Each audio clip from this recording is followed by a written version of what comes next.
Welcome to a conversation with Marc Casper, President and CEO of Thermo Fisher Scientific, the world leader in serving science. I'm Ken Freeman, Allen Questrom Professor and Dean at Boston University School of Management. Marc, we're very pleased to have you with us. Ken, thanks for having me.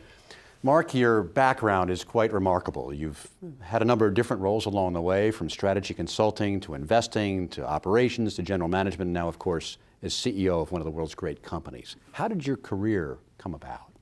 So, Ken, I'm an MBA student, and came out of that environment and went to a private equity firm, actually working with their companies. I thought it'd be a good way to learn the business from the inside, and eventually transitioned out of the private equity world to one of the portfolio companies. Did that for a number of years, running commercial jobs. And if I'd say one thing I learned along the way is selling is an important criteria if you want to make a difference. So I did that for a while. Became the CEO of a small company about 15 years ago, and eventually we sold that business. And I joined Thermo Electron at that point, now Thermo Fisher Scientific about 15 years ago, and worked my way up the ranks. And through your career, when did you decide maybe becoming a CEO was something that would be of interest to you? Mm-hmm. You know, actually in the business school classroom. It was one of those things where I was a consultant before business school, and going through the various case studies and the discussions, I said, boy, that'd be a cool job if one could get one. And a lot of luck over the years has worked out. Did you wear it on your sleeves, or did you keep it pretty much to yourself that maybe being the CEO would be something? I think you keep that to yourself until you get there. Otherwise, probably not a good recipe. Thermo Fisher Scientific, you're undergoing a remarkable revolution at the company. You're in many ways making an old company new again. Mm-hmm. Would you tell us a bit about the story of Thermo Fisher Scientific, how it came about, and, Sure. and how you are literally on the ground transforming the company as we speak? Yeah, so really the colleagues at the organization are transforming it, right? And we had a view that our customer base was going to come under more economic pressures a long time ago, a period where unlimited budgets and unlimited choice in our industry of life sciences tools was going to change. And that scale would matter and driving efficiency would matter. And we transformed the company from a good tools provider to an industry leader over a long period of time by focusing on one thing, which is making our customers successful. And it's been an interesting ride. But as we've done that, customers wanted to do more business with us, and we continue to grow organically, but we've done a lot of M&A along the way, and that's helped us too. Now, the Life Technologies acquisition recently, and if I look back in your history, I think the company historically has maybe done well over perhaps 100 acquisitions during its entire lifespan. Right. It seems like the Life Technologies acquisition, a very large, major acquisition, is truly one of those transformative moments for the company. How did it come about, and what was the rationale behind it? So it's been about a little over a year since we closed the acquisition of Life Technologies. For us, it was about a $15 billion acquisition, so it was a good-sized business that increased our scale and our capabilities. Both companies had a like-minded view that size mattered and that broad range of capabilities would help our customers, primarily scientists, do their work. So you had companies with a shared vision, and one of those things where the investment community certainly likes M&A activity and rewards well-executed transactions. And through a number of dialogue with the management team, we were able to put the companies together. And you saw a rapid growth platform, may I say, in terms of Life Technologies, their business area, the genomics area, an area of newfound strength, if you will, for the company. Do you find with the broader portfolio there's more stickiness with your customers overall in the end, or is it a new customer base as well as serving the prior customer? Yes, so we wound up inheriting through this acquisition the largest genomics capability in the world, and it's an important part of what our customers do and very complementary to the rest of our business. So there is a lot of stickiness, and what we have found over the last year certainly is that our customers have a real bias to work with us, and that's helped both businesses actually grow more quickly. And when you acquire companies, integration is always an interesting challenge, of course. Bringing the cultures together, having everyone pointed in the same direction. What's the secret to the success in your company and making sure you've got a seamless integration where you've got very rapidly growing parts of the business, other parts of the business might be more counted on to generate cash, slow growth, or maybe no growth? How do you manage that disparity in terms of the specific business circumstances? Yeah, so getting the integration right is important. One of the things that I think we've learned, we've done a lot of acquisitions over the years, is we do postmortems after every integration and say what went well, what didn't go well, and what would we do differently going for the next one, so that you wind up with a real accumulated experience in terms of how to do them. I think some of the secrets to success from our perspective is understand where the value creation is coming from, and make sure you don't get distracted by lots of activity that doesn't actually have any real value creation. So the discipline of saying, here are the 2 or 3 things that matter, and doing well there, and trying to avoid the unimportant is hugely powerful. Because what you want to have happen is the business that you acquire doesn't get distracted. It actually performs well, it brings new capabilities to the parent, and that the combined entity is even better. And we've done that well. And when we stubbed our toe, we learn from it, and we try not to do it a second time. Mm-hmm. Now, you have over 50,000 employees today. That's a large city to manage and oversee. How, as you work through the process, very often in a company of your size, the ability to innovate and be entrepreneurial, the notion of intrapreneurship, if you will, is proving to be a big challenge in many large companies. How do you overcome that in Thermo Fisher Scientific? So we do run a classic, SBU structure. So we do push accountability to relatively small businesses where the scientists, the R&D teams have a very significant influence, and we recognize the progress and the impact that they make. So we have a number of businesses that are all related, but they might be $100 million in size, and they might have 500, 600, 700 people. It's a manageable number that allows them to be really, really customer focused and bring out some very strong breakthrough products. So you have the organization compartmentalized in a way where you get the benefit of the larger corporation, but they're really focused intently on the customer. Isn't that interesting? Yeah, exactly. And in a smaller unit, so everybody knows everybody inside the company as well. And understands what success is, right? Understands what the customers need and how do we bring value to that customer base. Speaking of success, when you're reviewing the performance of the company, what are the metrics that are most important to you as a CEO? The 3 on the financial side of the equation will be organic growth, meaning the same store sales. Are we doing better? Are we expanding our margins, right? Which is, fundamentally with what we're acting today, is it more profitable? And cash flow, right? It's easy to grow a business, it's hard to generate cash. So that's the financial metrics. The metric that gets the most prominence at the company, though, is customer allegiance score, kind of the net promoter score concept, because it is our best indicator of whether we're doing a good job. So it's the one we talk about in our town halls and gets that prominence in terms of what's going to drive success for the company. And are you driving the NPS at the company-wide level and at various business unit levels, or is it just at the company level? So we look at it and slice and dice it down to the most micro information we can, so it's actionable. So we'll look at it at the company level so we can get that gross dashboard of how we're doing, but we'll look at it at each site, in each business unit to make sure that the teams understand what our customers really think about the experience. So as the accountability flows through, as you're measuring the performance of your executives, your leaders, those elements are very much part and parcel of how they're evaluated, presumably, as you take the company forward. And I imagine you face the same kind of metrics as you engage with the board. Yeah, no, it is vitality in terms of impact on R&D, customer allegiance score are prominently featured with our board. Yeah, fantastic. You've been described in other circumstances as focusing on people and processes to achieve results. Could you maybe elaborate on that a bit? Yeah, so at the end of the day, it's all about the team, and trying to make sure we have the best team, empower them to get the job done. And if you've got a great team, you pretty much can conquer anything, which I know you know from your multiple experiences. And on the process side, the best way from our perspective, to engage our colleagues around the world is to give them the tools so that they can make the company better. So we're hugely focused on continuous improvement. We call it practical process improvement in our vernacular, and all of our colleagues are trained in it. It's a way of them really saying, why do we do things the way we do them, and how do we make the company better, and sharing best practices, and just being totally passionate on quality and efficiency, and ultimately making our customers successful. The health and life sciences world, the industry itself, the impact of personalized medicine, precision medicine, it seems like you've positioned the company to be very much front and center in this area. What do you see moving forward? Yeah, you see two things in very broad trends. One in the development of pharmaceuticals, which is a very risky and expensive venture.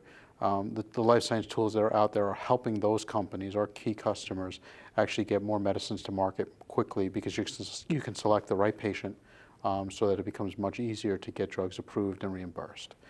The one that maybe becomes more tangible is in the field of cancer. The genomics tools out there are really making a difference in actually matching the medicine to the type of cancer a patient has. Let's turn to talent management for a moment. Sure. The essential core skills you're looking for as you develop leaders in the company. Accountability is the most important, which is, does somebody do what they say they're going to do and own up to if it doesn't go the way we want. So what we don't want to have is an environment where we're looking for the issues, but rather we want an environment where there's a tremendous amount of transparency and a real passion to make a difference. So accountability is the core of what makes a leader successful at the company, for sure. And as you think about new hires in your executive training programs, your leadership development programs, or other key areas, do you see any common shortcomings or general weaknesses in those candidates where we in universities might direct more of our attention to make sure we're meeting your needs? Because in the end, of course, you're our customers as well. We have been thrilled with the folks that we've gotten out of the MBA programs and out of the undergraduate programs, and try to create a great experience so that there's great learning and a great impact. We want as many people with science backgrounds as we possibly can, so that in the undergraduate education, to the extent we have folks that have a good understanding of science, it helps. And I speak it firsthand, given that I have an economics degree, not a science degree. I'm trying to make up for some shortcomings of my own educational background. Very interesting. The role of mentorship in an organization. Mentorship's a very hot topic these days. It's publicized very much in the media. In many cases, it's misunderstood, actually. How do you view the role of mentorship inside the company? Yeah, so it's important. And in fact, our head of corporate development, one of the key members of our leadership team, is actually a homegrown leadership development candidate 15 years ago or so. And he actually heads up all of the program for all of our undergraduate and graduate program, because he lived it. And he ensures that we have the right mentoring relationships within the organization. And what he's looking for is mentors that are really committed to helping folks navigate their career, making sure that they have the right supervisors and are a resource outside of the chain of command that can really help someone thrive at the company. It's very interesting how accountability and the mentoring culture you've been creating, our students feel during the recruiting process. I've had any number of our students who have engaged with your company in the employment cycle comment about how in meeting with medium level and high level executives, they are paying full attention to what they're doing as they're bringing in the new employee to the company, as opposed to any distractions perhaps in the process. So that commitment to attracting the best shines through. Certainly what we see every single day from your leaders. It's very important. Your own leadership style, if we were to do a random sample inside the company, what would others say about your style? What is your style, your approach, if you will, to leadership? Well, very direct. So from that perspective, the style is such that I'm always clear on what's on my mind. And I think the thing, having been at the company a while, is my job is to serve the 50,000 colleagues, right? And I want all of the leaders to understand it's our job to serve the team and not the other way around. And what we try to make sure is we never have a day that we forget that. And if we do that consistently day in and day out, then we're doing our jobs as leaders. So do you do employee engagement surveys and other ways to get, shall we say, the employees' NPS as well, as a way to keep score, if you will? We do. We do the annual survey, which gives us a good benchmark on how we're doing and where the opportunities for improvement. Then we share it widely with the organization, and then we develop action plans. So that's part of it. We do a lot of town halls, and that helps too, because as you get more and more familiarity, it allows for a really good candid dialogue on what to work on. Very often our students think that business is about being 100% successful. That can lead to not taking a lot of risks. Sure. My guess is that maybe somewhere in your past there might have been a failure that you had at one point. Is there a failure you might be willing to share with us that you might have had along the way and what you learned from it? Sure. Oh, we make mistakes and fail all the time. Right? I mean, it's about a batting average and trying not to do something fatal in terms of a mistake. I'll give a failure more on a personal level as opposed to necessarily a business one, because there's so many mistakes you make on the business side. I remember years ago doing a town hall presentation.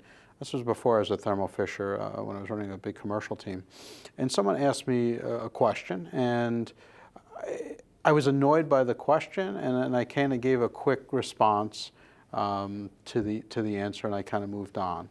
And at the time, my supervisor happened to be with me that day, and said to me, he said, "Boy," he said, "what was that all about?" And we had a great dialogue. And what I learned at that moment in time, this is probably almost 20 years ago, is you never can have a bad day. You never, you need to be genuine and authentic and remember what your role is. And to me, it was good to make the mistake then. I would have rather avoided it, but you learn from those types of moments, and that makes you better. Interesting. It's a 24/7 experience. It is isn't for sure. And the higher you go, the more 24/7 it becomes. It is. Very interesting. Ethics, very important area of focus, obviously, for business schools around the world as we come back from the Great Recession, and also contend with the fact that business leaders are viewed as not necessarily the most respected elements of society. Is there an ethical dilemma that you might have faced along the way where there might have been some impediments to doing the right thing that you might describe for us, and how you, in the end, were able to come to what you felt was the right place to go? Sure. I think that from my vantage point is you just avoid them, right? And what I mean by that is you do the right thing. You do the thing that you'd be comfortable with it being on a blog, in the newspaper. And if that means that the financial performance or whatever performance is adverse for it, you live with it and you do that, and you know what? You'll get to fight another day. And if you compromise your values, at some point it's going to catch up with you. So my view is we've made many decisions where, whether it was EPS or growth or something was adversely affected by the decision, but the company's better for it. I have to imagine, given your global footprint, that particularly in some of countries that are not at the same place necessarily in terms of how they view ethics, that complying with the FCPA and the other requirements from a U.S. standpoint make it very challenging occasionally. And so the tone you set at the top is really how the rest of the organization will operate. For sure. Yeah. Most difficult decision you ever made? Most difficult decision, I would say on the business side, staying disciplined to walk away on a price of something. On any negotiation, before you ever get in the heat of it, you need to know your walk away and to stay true to that. And after on both the buy and sell side? Both on the buy and the sell, right? And at a certain point, at a certain value, a transaction one way or the other is bad. Right, even if the logic is good, and we've stayed true to that, and it can feel pretty painful when you lose in a certain respect, but maybe you've won, and that's the one that we think a lot about. Interesting, and those kinds of decisions we face all the time. For sure. All the time. The business environment generally. You're a member of the Business Roundtable, the Business Council, and a very important group of CEOs from all over the United States. As you think about the business environment generally, what's your sense? I feel good about the United States. This is the first time in a long time, 5-6 years, where I can say generally things are getting better here. We see it in growth, we see it in business confidence, we see it across our broad customer base, whether it's healthcare, pharma, industrial. The U.S. feels good. Some of the emerging markets have been a little bit softer, but the pickup in the United States has really offset that. And you see it as sustainable moving forward? Yeah, I would say that as long as we don't get into something significant on the geopolitical front, what we're seeing in the U.S. looks like it has legs to it. And as you look to the future, certainly the whole health and life sciences sector has been gaining a lot of investor attention over the last year and a half. As you look further out, 5-10 years from now, as you think about what are the core themes that we're going to be engaging with as a society and with organizations and corporations as it relates to driving the health and life sciences environment forward? Right. Are there 2 or 3 very core themes that you think will drive the day? Yeah, I do think the genetics field, genomics, huge impact because effectively you're trying to prevent things from happening, right? And prevention is much better than dealing with treatment from a cost perspective, and it has a huge positive impact. So I think that's one of the big trends. And then the targeted medicines is going to continue to be more and more relevant to all of us in terms of our health. So the notion of having a technical capability or a STEM capability, I know that you've taken a very important public stand on how important this is. Perhaps you could share with us as you think about leading your company forward and what it will take for perhaps virtually any business to be successful moving forward, your perspectives on the use of technology and that broad-based area, if you will, to make a company successful. Yeah, it's one of the things that as we've grown, we've become much more involved in our communities from a STEM perspective, because we want to have a strong base of science and math and in our communities. It's important for our customers, it's important for us, and so we've put a lot of our philanthropic efforts really around education, and it's been one of the things that is great because it rallies our employees as well. I mean, in terms of great opportunities to help out in the communities that we live in. So as you think about corporate social responsibility, one of the buzzwords of the day, but very important, from a Thermo Fisher Scientific standpoint, STEM would be one of your emphasis areas? It would be. I mean, it would be the primary one from rallying the organization, across the globe, because it's incredibly relevant. The other one is we want to be just good neighbors, right? We want to make sure that we are socially responsible, our environmental footprint is appropriate, and everything we can do to be, active in the communities and volunteering in the communities that we live and work. As you look back on your career, remarkable success, wonderful success, tremendous track record and achievements. As you look back, is there anything you wish you might have done very differently?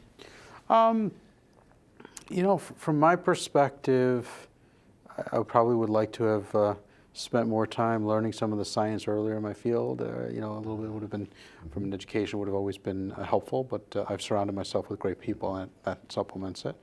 And I've always taken the view, enjoy what you're doing, and I've enjoyed every job along the way, and so I don't have too many regrets.